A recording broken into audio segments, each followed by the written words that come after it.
Chers amis, bonjour. Nous sommes le mardi 6 juin 2023. Il est 9 heures. Quelques news de l'Arménie, de l'Artsakh et de la diaspora arménienne. En Arménie, tout d'abord, Armen Grigorian, le secrétaire du Conseil de sécurité d'Arménie, a affirmé que l'Arménie cherchait des armes, acheter des armes ailleurs qu'en Russie. Bien sûr que la Russie est défaillante, donc l'Arménie cherche ailleurs à se fournir donc de l'armement nécessaire pour sa défense en cas bien sûr d'attaque turco-azérie. C'est le danger qui plane au-dessus de la tête de l'Arménie en fait, cette agression pantouranienne à l'heure où la Russie ne répond pas tout simplement. Donc l'Arménie a carte blanche pour chercher donc, des armes ailleurs et il y a des fournisseurs d'armes bien sûr, l'Inde, la Chine, de nombreux pays, voilà, tout simplement. Peut-être la France aussi, on ne sait pas. En tout cas, l'Arménie pense sérieusement à s'armer. Et puis, la baronne Caroline Cox, qui s'est rendue plus de 120 fois en Artsakh, qui est une amie proche, c'est une lord britannique, donc de la Chambre des Lords, c'est une grande, grande amie de l'Arménie et de l'Artsakh. Elle dit que le soutien, donc elle soutient bien sûr le peuple de l'Artsakh. Elle dit de faire attention, de ne pas, de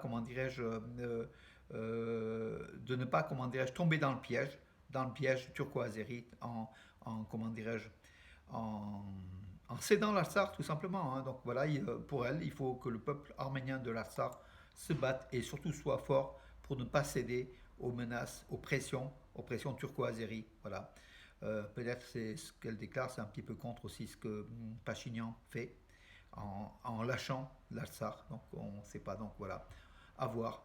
À voir, mais c'est une réaction, c'est une amie de l'Arménie et de l'Artsakh, je pense elle est sincère. Donc, la baronne Caroline Cox, qui a, malgré son âge, son grand âge, elle est une fervente défenseuse, l'une des seules pratiquement en Grande-Bretagne, défenseuse du peuple arménien, de l'Arménie et de l'Artsakh. Le Premier ministre donc arménien Nikol Pachinian se rendra mercredi à Sochi pour une réunion, donc c'est pour une réunion du Conseil économique intergouvernemental eurasien.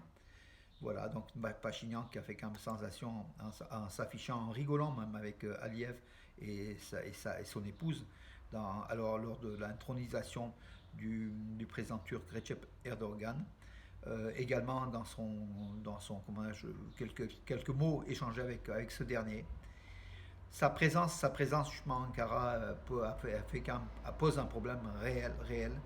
L'Arménie croit tirer les épingles croit gagner face à ce monde pantouranien en allant à Ankara. Peut-être c'est un piège dans lequel est tombé Pachinian. De gré ou de force, on ne sait pas donc à voir, mais en tout cas, politiquement, il n'y aura pas de retombée positive par cet acte d'allégeance, pratiquement de se mettre à genoux devant le Turc, devant le Erdogan Aliyev, tout simplement, hein. Et sur leur terrain, pas en Arménie, pas sur un terrain neutre, sur leur terrain à eux. Donc voilà, Pachinian y a été. À voir les conséquences, donc voilà. Ararat Mirzoyan, le premier ministre, non, le ministre des Affaires étrangères d'Arménie, a affirmé qu'il n'y a pas d'accord définitif sur la carte de démarcation entre l'Arménie et l'Azerbaïdjan. Il a quand même espéré que d'ici la fin de l'année, il y ait des signatures d'accord, mais dans des conditions. L'Azerbaïdjan, de toute façon, d'ici jusqu'à la fin de l'année, va attaquer l'Arménie, va essayer de mettre la pression pour gagner du territoire, pour gagner aussi des points diplomatiques dans les négociations futures. C'est la méthode azérie, hein. C'est d'abord tirer, agresser, puis en plus dire, voilà, on vient à la table des négociations, mais en position de force. Voilà donc la façon de faire d'Aliyev. La compagnie aérienne arménienne Fly One Armenia s'approche du cap de transport de 1 million de personnes sur l'année, parce qu'ils sont déjà à 400 000 depuis le début de l'année, c'est important.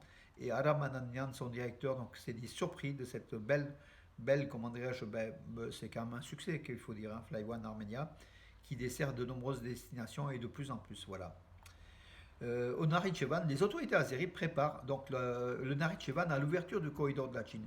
Alors, pardon, de la Chine, du Zangezur, donc sur le territoire arménien de l'Arménie, en fait, hein. Comme s'il y avait un accord qui a été réalisé. Donc, Aliyev et sa bande comment dirais-je, qui dilapide aussi l'Azerbaïdjan, hein. Ce sont des gens qui s'enrichissent sur le dos du peuple azéri.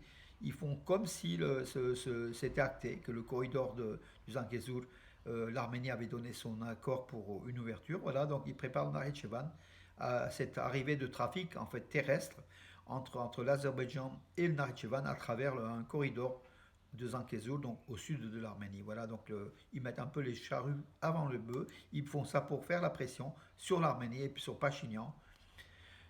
Arriveront-ils donc non, puisqu'en fait le gouvernement arménien a affirmé qu'il n'y a aucune négociation de ce passage du corridor de la Chine et les accords du 9 mai 2020 n'incluaient pas du tout le terme de Zangezur, hein, de passage de Zangezur ou corridor Zangezur. Aliyev l'a d'ailleurs reconnu, hein, voilà.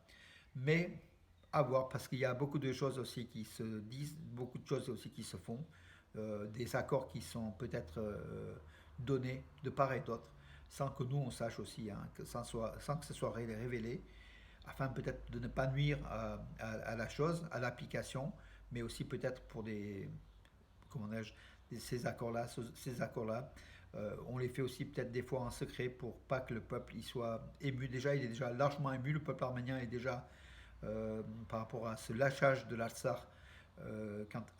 Par deux fois, donc Pachinian a reconnu que l'Artsar pourrait faire partie de l'Azerbaïdjan.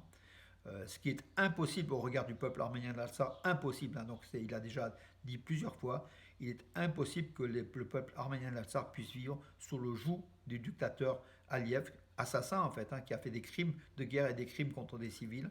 Voilà, donc les Arméniens ont dit non, de toute façon c'est non, même si Erevan dit oui, Stepanakert dira non jusqu'au bout. Et je crois aussi que le monde entier, toute la diaspora arménienne, est derrière le juste combat du peuple arménien de l'Artsar sur sa terre et qui dit non, non, on ne veut pas vivre avec des assassins tout simplement. Voilà. Écoutez mes amis, donc j'en ai terminé pour aujourd'hui. Celle qui avait a priori séquestré donc le fils de Pachinian, donc la femme, enfin la mère d'un soldat tué lors de la guerre de 44 jours en Artsar, qui avait été condamné à un mois de prison. Donc il y a eu 15 jours de plus, donc voilà, hier c'était son procès. Ils ont rallongé donc encore de 15 jours. Et puis un expert russe, affirme que l'erreur de la Russie est qu'elle a considéré que l'Arménie n'avait nulle part où s'échapper. Alors voilà, donc la Russie, Poutine croyant que Pachinian, l'Arménie, ne pouvait aller nulle part sans la Russie. Et Alexei Murin affirme que donc c'est le directeur du centre d'information politique donc à Moscou. Hein, il a affirmé que l'Arménie s'échappe progressivement du joug de la Russie et que la Russie ne pensait pas. Donc voilà, l'Arménie cherche des partenaires et je pense qu'elle trouvera aussi, à part que moi personnellement, je pense aussi que la Russie est quand même un grand fournisseur d'armes. Tout l'armement pratiquement de l'Arménie et de l'Artsar, la grande majorité est russe. Donc c'est quand même un partenaire pratiquement incontournable. Mais l'Arménie cherche des partenaires politiques et puis après d'autres vendeurs d'armes que la Russie, comme on l'a vu tout à l'heure. Voilà mes amis pour aujourd'hui. Je vous donne rendez-vous à demain et bonne journée ensoleillée en tout cas pour nous, hein. Voilà, bonne journée.